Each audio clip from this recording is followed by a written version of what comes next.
Good morning. If you're tuning in, we are still running Good Morning Kenya right here on KBC Channel 1, and I'm Regina, Manyara. Now, we have these terms and references, that is Mama Mboga, Wanjiku and such, references and terms that have been pegged on women or are about women. And despite being a majority of the population in as far as the census report of 2019 is concerned, women are still largely underrepresented at the seat at the table. And if you're not on the table, you are definitely on the menu. This morning, the conversation is about the women's priority agenda and how this is going to foster women inclusion going forward. Taking us through this conversation is none other than Caroline Nyakinyua, who is a researcher at the University of Nairobi under the Women Economic Empowerment Hub. Karibu sana. Thank you, Regina. Let's start off from this point that this is an all-ladies-led team this morning, and we are here. We are driving the conversation. Just like they were driving the country. Yes, just like we're driving the country. Yes. And being it is 20 days to the August polls, yes, from where you sit, and I know today being July 19th, all eyes are set on the deputy running mates debate.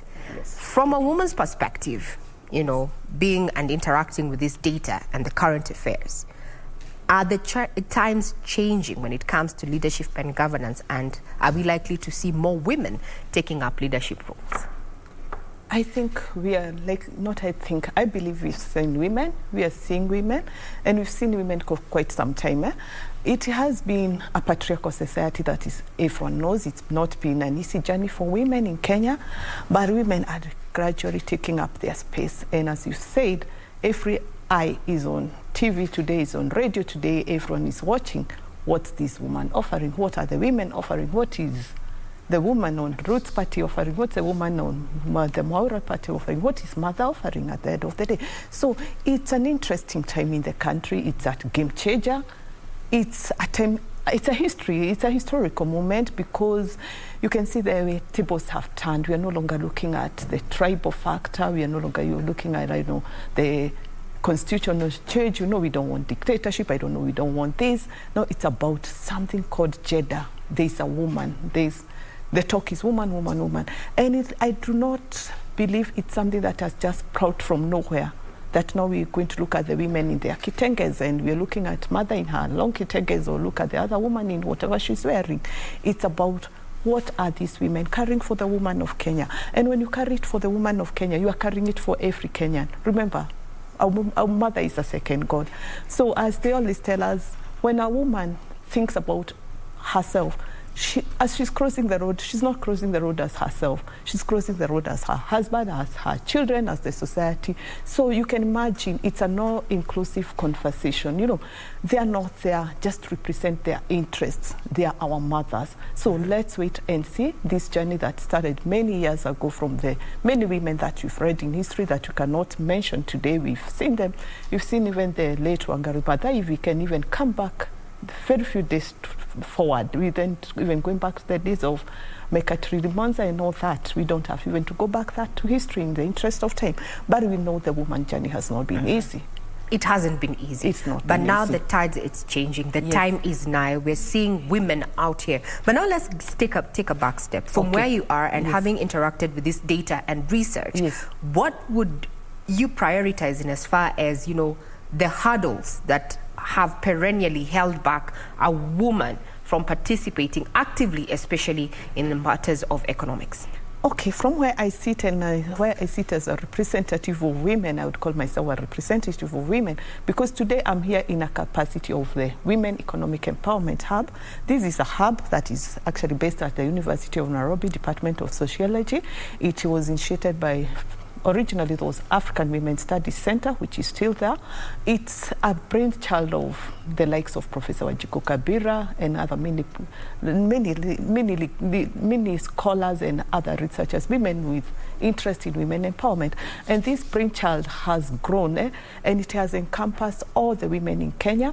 And recently, this hub, which is working at a term of like 5 years or so, and to continue in the future, it's under funding from the Bill and Melinda Gates Foundation. And we've seen this Women Economic Empowerment Hub. It's comprised of women scholars, women researchers, Mama Mboga.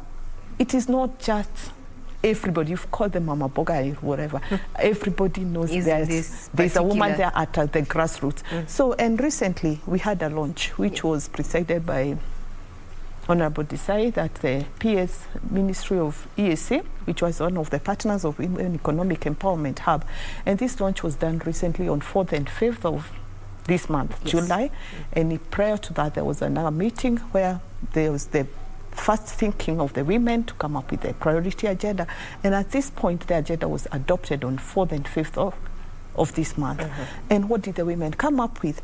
The women in Kenya have sat, and we've said it comprises of women in business, women in the banking sector, women scholars, the Mama Mbogas, and they're looking at forming a women umbrella body called NAMBWI. NAMBWI stands for National Alliance Building or Economic Empowerment. And you know it, Regina. Yes. Regina, maybe yes, we have been covering that and just looking at, areas that women think need to be prioritized under the women priority agenda. Yes. The question, and one of the challenges that actually came out from these conversations with these women and the stakeholders was the issue of resources. Yes, we have policies that are geared towards supporting women and the youth. However, we lack the requisite data and research to identify these women. How will this women's priority agenda correct this? This priority agenda, number one, as you said, you've been covering this journey of the women. It's based on evidence-based research. And you cannot come and claim this without statistics. And the Women Economic Empowerment Hub has been working even with the National Bureau of Statistics, among other stakeholders, the Treasury and other ministries. You've said the Ministry of Gender, Ministry of East African Community, and they've gathered enough data that is evidence, scientific data, not just any other data, that they can come and say, this is what hindering women from actively participating, this is what is hindering our women from growing, this is what is hindering our women from participating in elective politics or everything. Madam Nyakinyua, from where you sit, because we already have this document. Yes. Just give us in a nutshell, what are the main areas that the women are still struggling with? Yes, we have highlighted them and we've seen them. We have come up with at least 12 agenda points. That is what we've come up with, and that's what was adopted, and that is what we are looking into working with. And this agenda document is called Priority Agenda for Women's Economic Empowerment. And you can see investing in women for economic recovery and building back better. You can imagine where we've come from. We've come from a very hard time because of COVID. We are not yet out of there. And you can imagine the country is struggling. Everybody is talking about economic recovery. And we don't want women to be looked at as just needy, like people who just want economic stimulus package. They just want to be given these affirmative action funds. No, we want the women, and the women are also determined and have always been determined, were it not for the hindrances and barriers. They've always been desirous of participating and giving back to the economy so that there's some, and they also outgrow that Mama Boga stage. They also want to grow to another level so that another lot comes and it's given those stimulus packages, it's given that affirmative action fund. We want to have a process where they are graduating. And so you can see one of the main agenda number one is what we are calling participation of women in the economy and leadership positions. Wow. Once the women participate in the economy, not just being the caregivers at home, not just taking care of the family, that becomes inconsequential, that you've seen has given women a lot of challenges. And you can even see from the legal perspective, even the way it's become a challenge, even under the laws, you see, even the succession laws or matrimonial property laws, women are being told, account for what you've contributed. But there's been quite a change, and we can look at what the High Court has been doing over the last few months or so. We have seen some, verdicts that have been made that have said, a woman actually being subjected to, house chores, housewife and such. That was actually a significant contribution to the matrimonial status, in terms of assets and such. I think we're making some naturally, actually that has been the law, only that people have been ignoring it. Now they've been claiming you need to quantify, substantiate it, give it in a financial value. Connotation. We can't. Now let's talk about, before we look at the other priority agendas, there's something you've talked about, the issue of affirmative funds. And from where we have seen different governments have come up with different policies that are geared towards empowering women. From where you sit, do you think the affirmative funds like the Wezo Fund, the Youth Fund and such, have they met their objective in elevating the woman? we really appreciate these funds. We really, really do appreciate. But from our studies and the findings that we've covered that we cannot be able to take through the country through with a limited time, is that we have evidence that there are enough findings. We can tell they have the pros and they are the positives and negatives. We can tell, yes, true, we appreciate these funds and they have done some substantial good, but there's still some challenges and very big challenges because we can see mostly like this lack of awareness. Most people don't even know that there are such funds that are existing. Then there's secondly, the issue of logistics, the procedures of accessing these funds. Number one is lack of information. Kenyans need to also be proactive, be proactive. Sometimes also let's walk to the chief's camp and even be listening at the chief balasas. What's going on in the country? What's there for me? What can I do? Instead of just sitting at the complaint table and you come at the elections time, you're like, this government has done nothing for us. It's good also to be informed. So all parties need to play a role. If it's the women, if it's the people, let's get to know what's happening in our country. Let's not be ignorant. And also the authorities, please also do your part. Inform the people. Don't just talk to the people when you need the votes. Don't come just during the election period. Just get every other opportunity to enlighten the society. Don't just come for the matangas and everything during elections time. That's when you want to be seen. But every other function, even at a wedding, enlighten people. Even call chief balasas like they used to happen a long time ago. I don't think nowadays we still have those enlightening balasas. We're still waiting to see. So lack of information, corruption, you see. Most of these government officers have been said to be corrupt, that they're giving, there's some favors in giving this, and also for you to qualify. And then you see all these funds, sometimes they come with a requirement. They have a pegging, you need to have your business formal. Not many women have their businesses formal. That's why we are calling them Mama Boga. I think maybe that's why they are called such titles. Yet they're putting food on their tables, but maybe we need them to have a formal. We need to make things easy for them as they formalize their businesses. We need to stop all these barriers, and also we need to have some maybe holiday gaps, some breaks. They be given some grace period, some incentives. They need to be considered, some affirmative actions. Even in taxes, give them some grace period, make it easy for them to register their businesses. You see, like when they're accessing this AGPO thing, oh my God, the AGPO is there, but people cannot enjoy it. I think there's a lot to be done. There's a lot to be done to actually and we need proper registration that is quite clear. We don't need to just, the money is there, but nobody is accounting. There are no guidelines on how the money should be issued. There are no guidelines on there should be proper monitoring and evaluation. So I think there's need to have a very good registrative structure on how these funds should be operated. Because maybe the initiators, the government or the head of state or whoever may have the goodwill, but on the ground, things are not working. The ground is different when it comes to affirmative funds. The issue of awareness, lack of awareness, or rather, and also the logistics of accessing the funds. That's what I've heard, and also accountability and transparency in this issuance and disbursement of these funds. Yes, and then that's why we are giving them database. They should have some gender disencrypted data, so that you can know how many women got the funds, how many youths got these funds, and what did they do. And as you said about the graduation process, is it serving any purpose, or is just a cycle, money being thrown, billions being talked about, but at the end of the day, it's not trickling to their target. Yes, and you can see there's so many challenges. Again, when people are given these affirmative funds, they're not using them for the right purpose,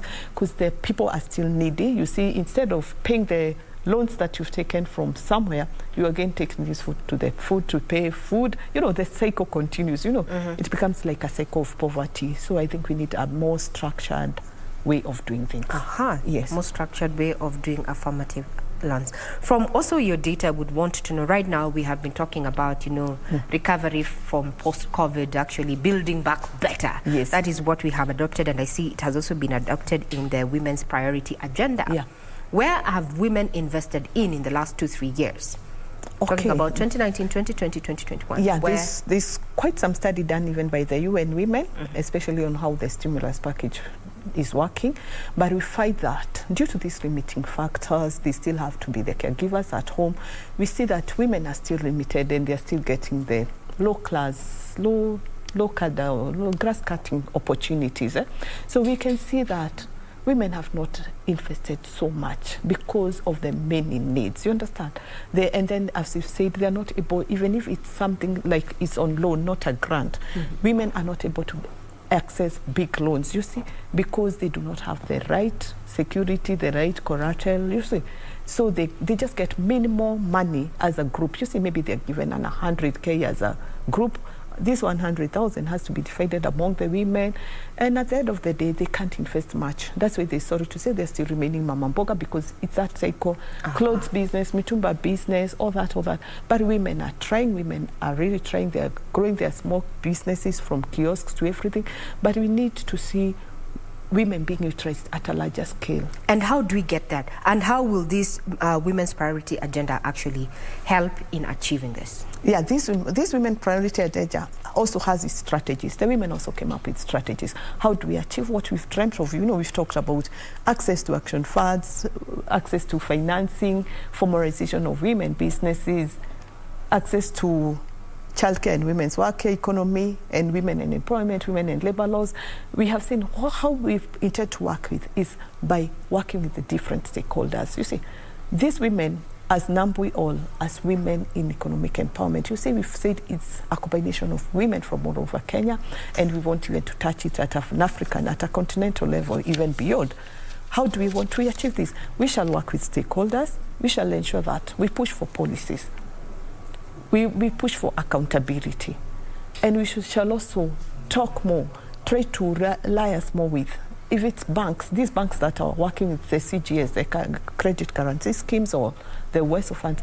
How do we partner with the banking institutions so that they could be coming, talk to the women, enlighten them on the packages they have for them, what can work for them, so that they grow their businesses, so that they can journey together. We've seen testimonies of women saying how they've journeyed with certain banks and they've seen where they are going. So let's have success stories being told. Let's have accountability. Let's be the eyes on accountability. And let's also make sure that women participate, especially in legislation. You see, most women or most people don't know about their right to participate in legislative work. You see, like when bills are coming up, even at the county level, let's enlighten people, especially women, on their role, even in the budget making process. If they are not involved from the onset, they cannot come in the middle. They find things have gone too far. So it's good that, like now, the government, it is a new government that's about to start. Be on the lookout. Know when is the strategic plan being made by the county government. Know when the national government is doing this. You have to journey.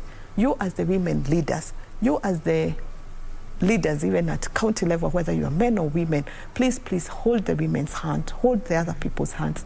Let's work together, enlighten them, keep them in the know, because you can see there are some reports on some counties or some places where you can tell there's some genuine good faith. They've worked with these people and they're aware when things are happening. So don't call public participation when women are busy in their church service. You know, short notices, the woman has nothing to do, she cannot leave the child and go do public participation.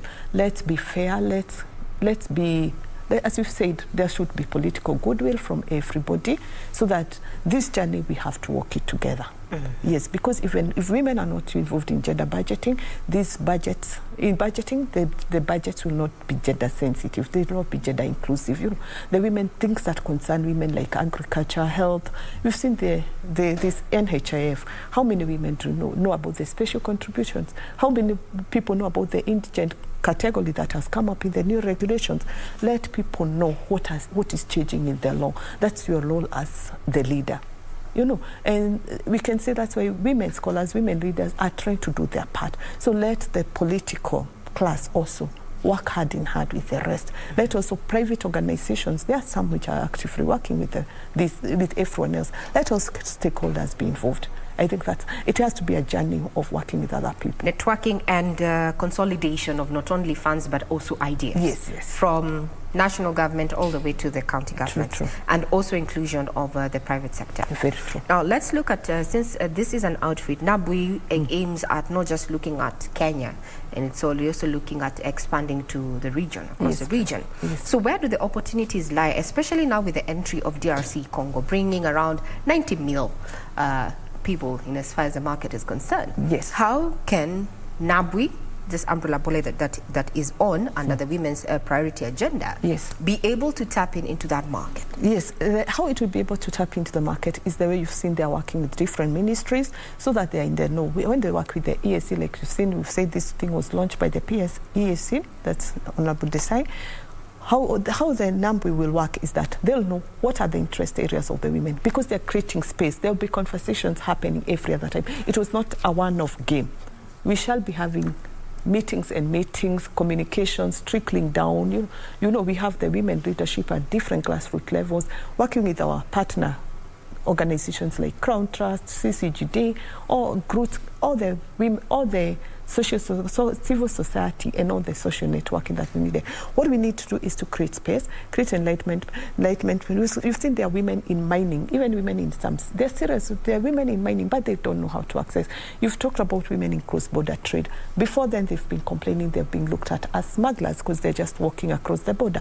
But now they have to know about the commerce agreements, what can they, yes, common market. There's even participation, like now the PS talked of the review of the common market protocol. They start the common market protocol. How can women contribute? That's where the women in rehab, as the researchers, as the scholars, you'll be able to help and listen to the voices of the women on the ground and be able to interpret it as a contribution when policies are being made, when such changes are being made, so that their voices will be heard, so that things will just be happening, not every time complaining, but at least participate actively, so that your things are well documented, you're in the legislation, and people know what is your issue, because that has been the challenge. Yes. Good. Taking advantage of, the expanded regional bloc, yes, with the DRC coming into place. Yes. We're even seeing corporates heading there. Very now true. let's come back home, and we have already begun this conversation by saying, even when you talk about a budget, we talk about the Wanjiku budget. When you're talking about Mama Mboga, right now the prices of unga via government directive are to come down to 100 shillings. We're talking about Mama Mboga.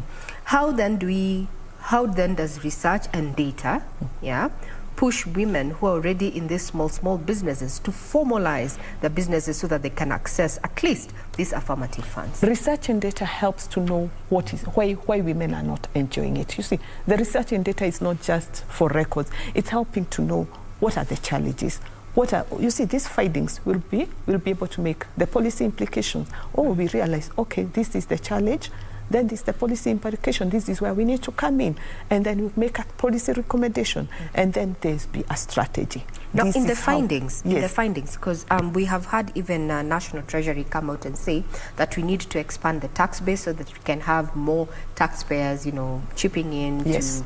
But then we are seeing within this Juakali, there is Mama Mboga therein, and they have always been, they've never formalized their businesses, so to speak. From your findings, why aren't women who are in these small businesses actually focused or keen on formalizing their businesses? They would wish to, but we've said the challenges, the requirements are quite challenging. The requirements, they are very, the registration. The registration process is quite rigorous, and it's quite technical. You see, there's so much legal work involved.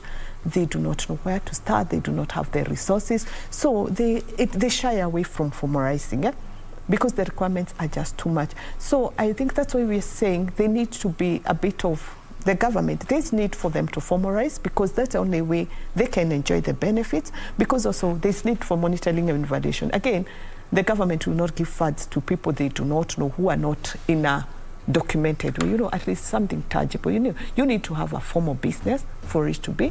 How do we track you down even if you don't pay the funds? How do we monitor whether you're doing well? How do we train you? You understand? At least when you are registered or in a group, you can be accessed for some trainings, for some capacity building, but when you're on your own, it's hard. So it's still good to also make them to come up in collective bargaining. They need collective bargaining, yes. They need to be enlightened on how to come up together so that they're able to access these things, even if it's coming to be trained on how to register their businesses. No, it's not economically viable to walk into each and every household and tell a woman this is how you need to register your business. But you see, if it's in a chama or in those women groups, you're able to give them talks. At least even an NGO or a private sector can sponsor and have these women given talks, and they'll know that, oh, it's not even that challenging to register their business, and they'll be able to invest.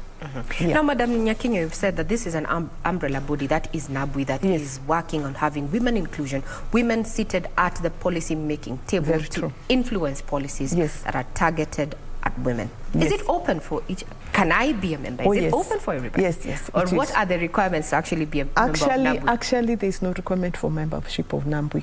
NABWI is trying to reach every woman in Kenya. It's an open thing, and what it's done at the onset is that it's reached with the women that they've been working with. They've been working with women in business. They've been working with women in the grassroots. They've been working with those women in cross-border trading and all that.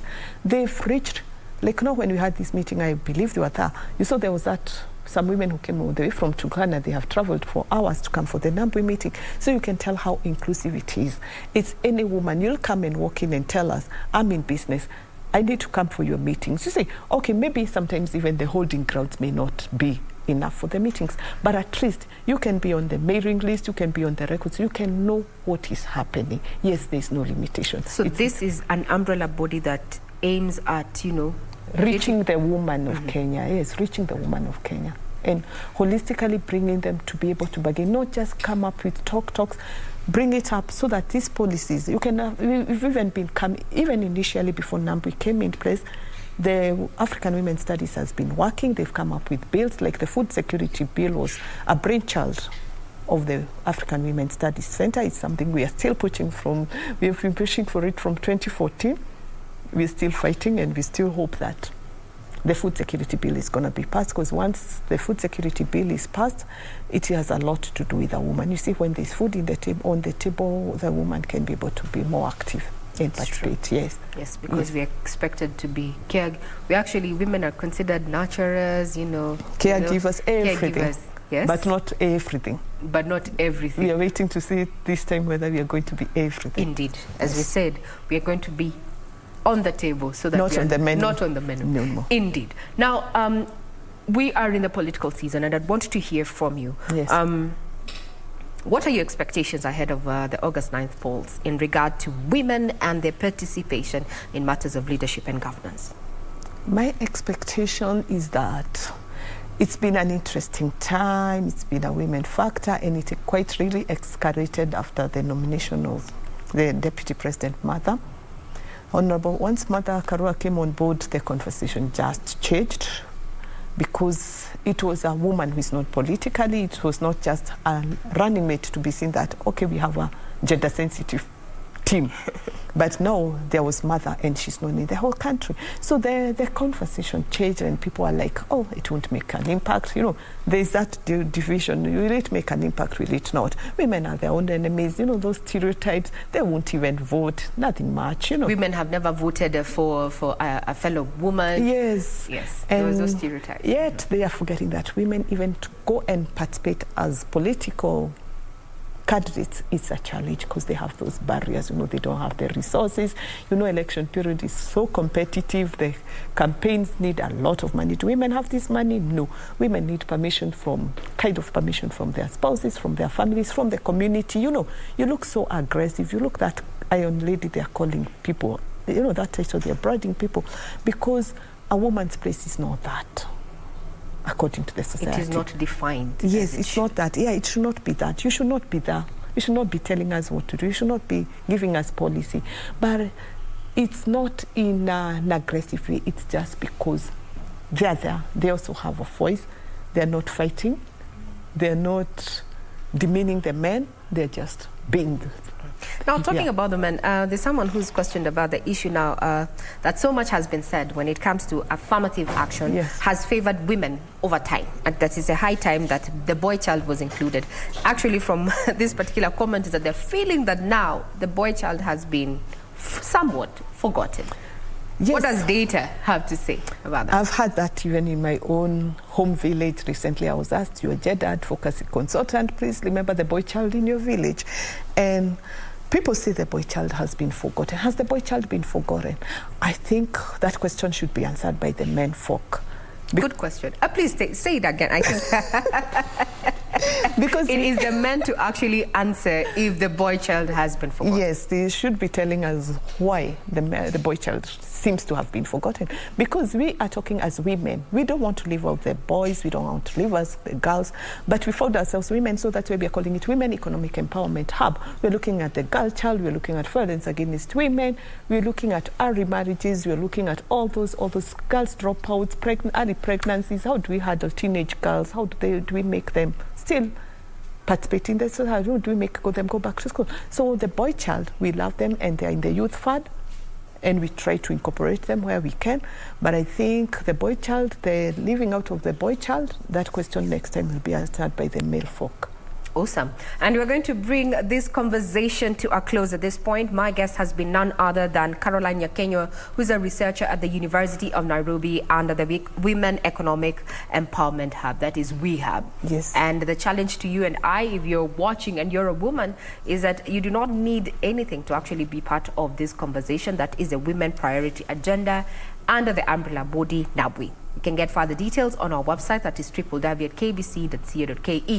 I'm Regina Manyara. I wish you a pleasant viewing ahead. Goodbye.